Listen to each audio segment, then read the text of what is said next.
Oi, gente. Boa tarde. Oi, oi. Oi, Josi. Esperar o pessoal chegando devagarinho. Oi, gente. Tudo bem aí com o som? Com a imagem? Tudo ok? Que bom, Ana. Obrigada. Nossa jornada da inclusão continua. Hoje é o nosso 8º dia de 30 dias que nós vamos seguir nessa jornada, trazendo conteúdos sobre educação, sobre inclusão, para melhorar as nossas práticas, para a gente compreender algumas questões que às vezes passa tão batido no dia a dia e a gente não consegue perceber ou dar a devida importância.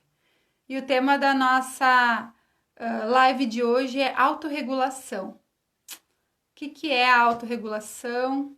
Como a gente pode estar contribuindo na vida dos nossos alunos para que eles aprendam se autorregular.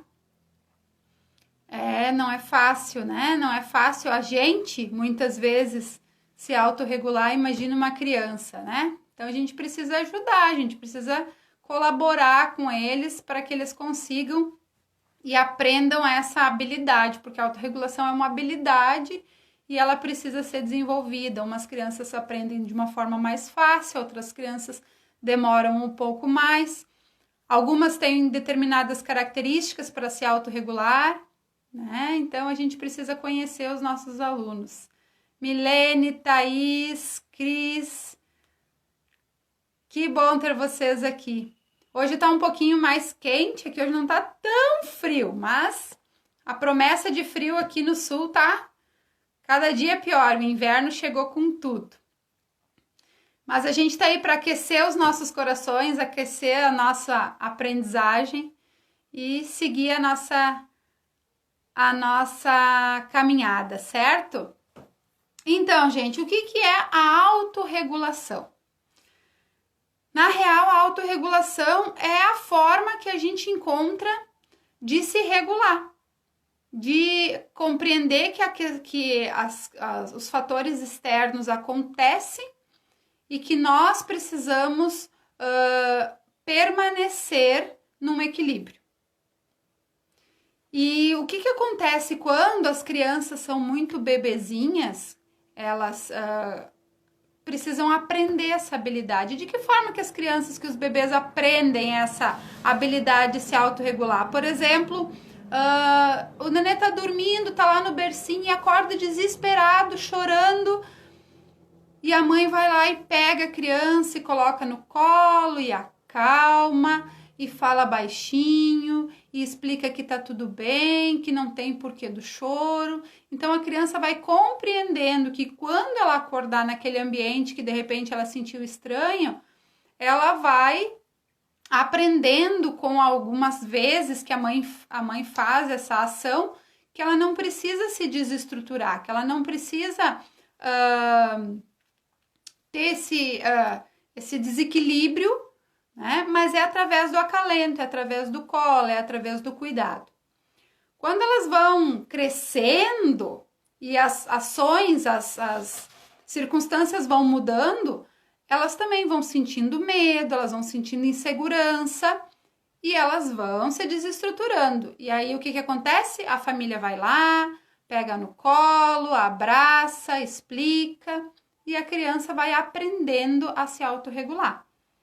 Mas também tem aquela mãe, aquele pai que não tem toda essa paciência, que não tem todo esse cuidado, que não tem toda essa atenção quando a criança se desestrutura. E aí já dá aquele chega pra lá, né? Para de chorar, não precisa isso, pra que ter medo? E a criança continua com seus medos, continua com as suas inseguranças, e isso vai dificultando o processo de habilidade dela se autorregular. Quando ela chega na escola, o que acontece? É um ambiente grande, é um ambiente difícil, é um ambiente que ela não está confortável, porque não é um ambiente que ela conhece. E ela precisa o quê? Da segurança das pessoas que estão por lá. Aconteceu uma encrenca, aconteceu uma briga, aconteceu um desentendimento com as crianças.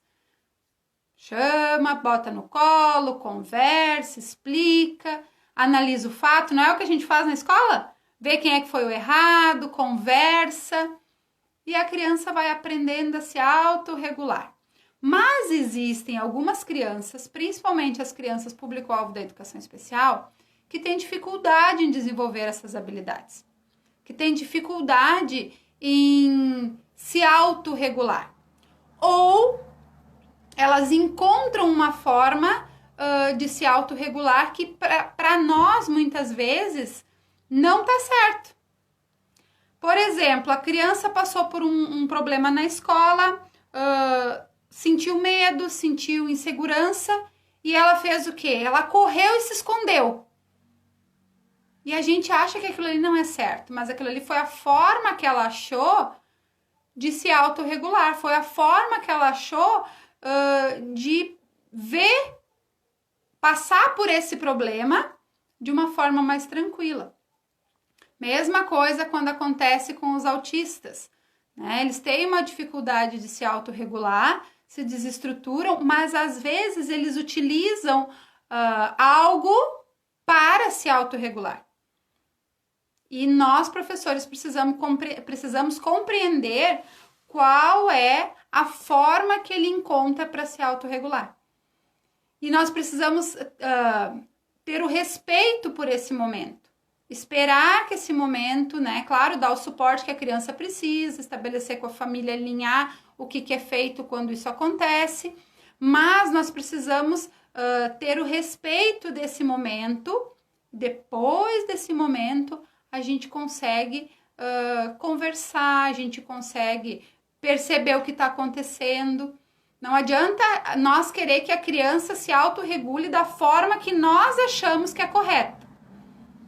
Tá? Então, a gente precisa conhecer o nosso aluno, saber se ele tem essa habilidade, perceber se ele tem essa habilidade, conversar com a família, porque a família traz muitas informações. A gente precisa ser muito parceiro da família, né, em todos os momentos, mas principalmente nesse momento que a gente precisa buscar informações que vão nos auxiliar lá na sala de aula, lá no pátio, no recreio, quando acontece alguma coisa que essa criança se desestrutura, a gente precisa saber o que fazer, ou saber de que forma, qual é o instrumento que ela utiliza para fazer esse processo. E aí, de que forma nós podemos estar ajudando essa criança, né? Primeiro, então, observando. Segundo, percebendo que a autorregulação não é somente em questão de comportamento.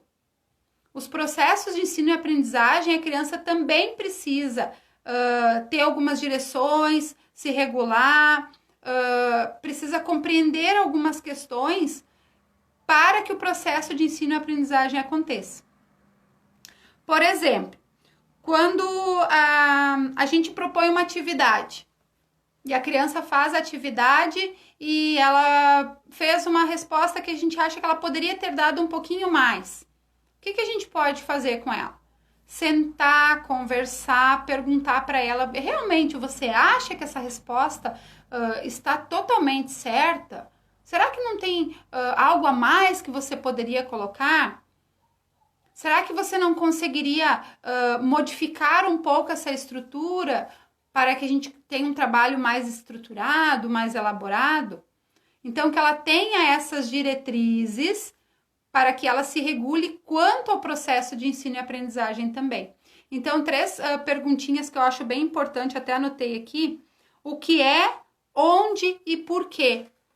São 3 perguntas que a gente pode estar fazendo para a criança e estar até fazendo para nós mesmos para ver de que forma a gente pode estar colaborando. Então, quando acontece alguma coisa que um coleguinha briga, que a criança briga com o colega, então perguntar o que você sentiria se essa pessoa fizesse isso para você? Qual seria o seu sentimento? Então, trabalhar bastante a questão da empatia também. o onde, né? Onde nós podemos melhorar na questão do comportamento? Onde nós podemos melhorar na questão das nossas práticas da escola? Onde nós podemos melhorar nas atividades que nós estamos fazendo? Então, toda essa autorregulação, às vezes a gente fala em autorregulação, parece que é só questão de comportamento, mas não é. É passar pelo problema, passar por uma determinada situação, sabendo que a gente precisa ter uma postura. E essa postura, ela é uma habilidade. Essa habilidade a gente precisa desenvolver. Nós precisamos desenvolver essas habilidades de autorregulação com os nossos alunos. E isso desde a educação infantil, lá do berçário, até os alunos lá do fundamental finais, do médio, que às vezes são crianças também que não tiveram estrutura familiar, que não percebem que as nossas ações passam mensagens, né? E que essa mensagem precisa ser uma mensagem legal, precisa ser uma mensagem boa, que a gente precisa... que às vezes a gente tem um problema e esse problema vai passar, que tudo passa. Então, tudo isso são situações que acontecem na escola e que nós precisamos estar mediando para que a criança consiga aprender a passar por essas situações, aprender a passar por essas intercorrências que acontecem e que ela precisa desenvolver essa habilidade. E quando já é um adulto, né? Quando tá lá no ensino médio, quando é uma pessoa já que tem um caráter formado, que é uma pessoa, vamos dizer, um aluno lá do segundo, terceiro ano do ensino médio.